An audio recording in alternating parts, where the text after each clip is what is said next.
Fox News alert on new fallout after Kentucky Senator Rand Paul mounts a dramatic, nearly 13-hour filibuster in what is being called a unique moment in political history.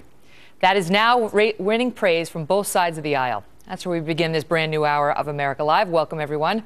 I'm Megyn Kelly. Republican Senator Rand Paul taking a stand against what he calls a threat to liberty, speaking for hours and hours during an old-fashioned filibuster, blocking the confirmation, for the time being, of John Brennan, the president's pick to run the CIA, in an effort to protest the Obama administration's refusal to explicitly rule out a possible drone strike on an American citizen on American soil. Senator Paul held the floor for most of the day, at times talking for more than 3 hours nonstop. He also had a little help from some of his fellow senators. In a rare political moment not seen in years, well, watch what happened. I rise today to begin to filibuster John Brennan's nomination for the CIA. I will speak until I can no longer speak. I'd like to ask your reactions to the testimony that Attorney General... Senator from Kansas, without yielding the floor if I can. Most Americans would find it repulsive. Mr. President, at this time I would entertain a question without yielding the floor from the senator from Oregon. Instance of an extraordinary threat to our country. Now I would yield without yielding the floor for another question. And this will probably be my last question. Before I get to it, let me just say that, all the other senators that are, and I know some... I have no problem. People want to talk for a long time. It's no problem. I've done it a time or two in my days. Mr. President, I'd like to thank the senator from Texas for coming to the floor and cheering me up. I was getting kind of tired, and I appreciate bringing news from the outside world. Really, we don't want to have a standard where someone who we think might be a terrorist or we think might be engaged in something who's in a restaurant eating dinner would be killed. And I think that's something every member of this body should care about. It's not a Republican question, not a conservative question. I've told them that I will remove myself from the blockage of John Brennan's nomination as soon as we get some clarification from the White House. I'm still... Absolutely, we're not going to be killing Americans not in a combat situation, that we will obey the Constitution, that the Fifth Amendment does apply to all Americans, and there aren't exceptions. But I thank you very much for the forbearance, and I yield the floor. Mr. President. And then the applause began. Joining us now live, Senator Rand Paul of Kentucky. Senator, welcome. Hope you've had some rest now. And I want to start with you on the substance, because on the topic of using drones against Americans here on American soil, it's never happened, and no one is threatening to do it. In fact, they're saying it's entirely hypothetical, and it would be extremely unusual that the scenario would even come up. So why make an issue out of it? Well, the oath of office for the president says, I will protect and defend the Constitution. It doesn't say I intend to when it's convenient. And this administration has talked about selective application of the Fifth Amendment. Drone strikes overseas are often done to people in non-combat situations, in restaurants, walking on the street, in cars, and in their house while they sleep. That's not the kind of standard we can have in our country. If you're sitting in a cafe, I don't care who you're emailing or what you're talking about, if they think you are associated with terrorism, you need to be arrested and you need to get your day in court. This is a fundamental American freedom, and that's what we're fighting for around the world. If we give up on that, I think we've done a great disservice to those who are defending our country. But there's a distinction between killing terrorists affiliated with al-Qaeda who want to kill us overseas with drones and killing Americans. And the only American we've intentionally killed with a drone overseas is Anwar al-Awlaki. And there was quite a bit of evidence about his willingness and operational planning to kill Americans. And in that instance, the president had announced that, and people had filed lawsuits about it and so on. And so it wasn't some secret plan to kill an American here on American soil using a drone. It's a different situation, you're right. And it's different overseas than it will be here. It's different in the battlefield than it will be here, which gets precisely to the argument I have with some other Republicans who say, well, the battlefield is everywhere. There is no limitation. President Obama says this. Some members of my party say the battle has no geographic limitations and the laws of war apply. It's important to know that the law of war that they're talking about means no due process. And I agree with that in a battle. When someone's shooting at you, you don't they don't get Miranda rights or warrants or a trial. You shoot them. When anybody's actively attacking you, you're allowed to repulse that with lethal authority. However, if they're not engaged in combat and if they're in the United States, I don't think that the law of wars apply to the United States. The police act differently in the United States than the military acts overseas. There's different rules of engagement. I don't want to give up on the procedural constitutional protection that we have through all of the amendments, particularly the 5th and 6th Amendment. Jury trial is an important thing. Arrest and being charged, determining your guilt. These are really important things. We can't leave that determination up to one politician to decide guilt or innocence.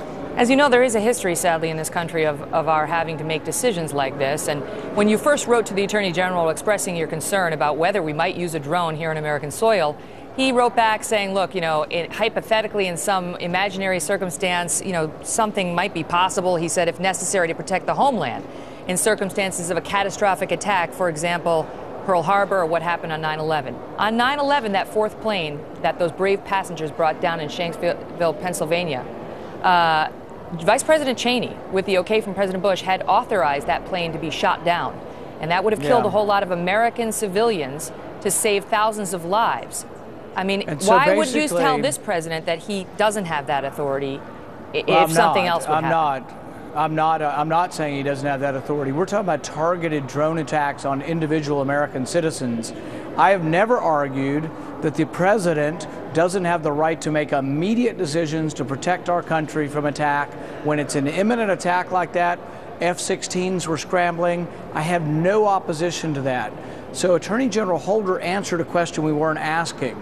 We're talking about targeted strikes of individuals. We're talking about John Smith, who's eating in a cafe in Seattle, but happens to be also emailing a cousin of his who lives in the Middle East, and that cousin, someone is determined, might be a terrorist. Now he is associated with terrorism. Does the country or the president get to decide, oh, he's an enemy combatant and he gets no lawyer and he gets no trial? His guilt is, I think, up to discussion, and you shouldn't drop a drone strike on him, and you shouldn't target an American citizen. We have a tough time sometimes. If you've ever been to a jury trial, it's not always easy to determine innocence and guilt. So if you're not lifting an arm against your country, if you're sitting in a cafe unarmed, you should be arrested like any other criminal, but you can't be killed with a targeted missile strike. And the president's been asked directly about this, and he's evaded the question. He has not answered, are you going to target American citizens on American soil? He said, well, we might have different rules outside than inside. And I say, for goodness sakes, you better. But I really can't conceive of targeting Americans. But this has nothing to do with repulsing attack. This has to do with targeting individual people not involved in combat. That's what we've asked him to answer, and I think they've given an answer to the media, but we haven't received it yet. Yeah, I don't know if you're referring to this letter, but we just got this 3 minutes before you came on, and it's addressed to you. Apparently they sent it to you guys before they sent it to us, because we haven't gotten it Let me be yet. the first to read it to you, then. It's from the Attorney General of the United States. It's directed to you, and it says, Dear Senator Paul, it has come to my attention that you have now asked an additional question. Does the president have the authority to use a weaponized drone to kill an American not engaged in combat on American soil? The answer to that question is no. Sincerely, Eric Holder. Hooray. For 13 hours yesterday, we asked him that question. And so there is a result and a victory. Under duress and under public humiliation, the White House will respond and do the right thing. It took a month and a half to get them to admit that the CIA doesn't operate in the United States. That's been the law since 1947. So now, after 13 hours of filibuster, we're proud to announce that the president is not going to kill unarmed Americans on American soil. My next question would be, why did it take so long? Why is it so hard? And why would a president so jealously guard power that they were afraid to say this? But I am glad, and I think the answer does answer my question. We talked in our last hour before you came on about what an extraordinary thing you did in uniting senators like John Cornyn of Texas, a conservative, Marco Rubio of Florida, along with the ACLU and Code Pink, all standing on the same side on an issue. But it wasn't unanimous, and the partisan factions on this they divided in an unexpected way. some other Republicans, including John McCain and Lindsey Graham, were not so happy with what they witnessed from you yesterday, suggesting you'd done a disservice to Americans. I want to let you hear some of what they said and give you the chance to respond, sir.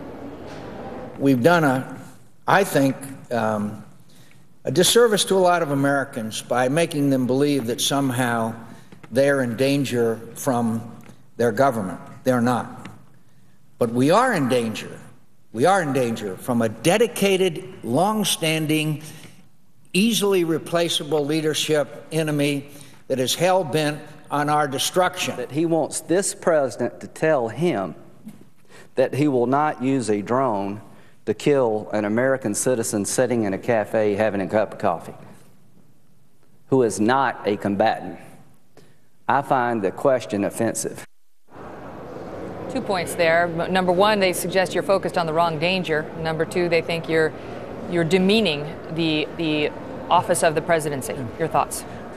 The reason the question is asked is precisely because of the theories behind Senator McCain and Graham's logic. They think the whole world is a battlefield, including America, and that the laws of war should apply. The laws of war don't involve due process. So Senator Graham has been very explicit on the floor to say, when they ask you for an attorney, you tell them to shut up. That's not sort of my understanding of the way America works. It's not the way I understand when an American would be accused of a crime, that they would tell them, if you want a lawyer, to shut up. So I don't think the laws of war apply to America. I think the Bill of Rights do, and I think it's a disservice to our soldiers that we have senators up there arguing that the Bill of Rights aren't important. This was a very serious question. It was a question that took me a month and a half to get an answer to. And so I would argue, and I think that a lot of the public would agree with me, both on the right and the left, that what we asked was a very serious question. Yeah. And it's a question that I think we finally got an answer to. So the president apparently thought it was a serious enough question to answer. Sorry, Max, apologies. We're wrapping up, but I want to ask you quickly. I know you got tired, stood for 12 hours, couldn't take bathroom breaks. Anything you'd do differently if you had to do it again? I would have eaten a bigger breakfast. I really hadn't planned on doing it until we walked in that moment, and you never know whether the floor will be open. Usually the floor is sort of held captive by the majority party, and they won't let you get up there and talk. They'll let you talk for specified times. So I was fortunate that the floor was open and that I had an issue I cared passionately about. And I think it's a good idea for the country to have a real debate sometimes about, does the Bill of Rights apply? Some of the questions aren't easy. This is about terrorism too.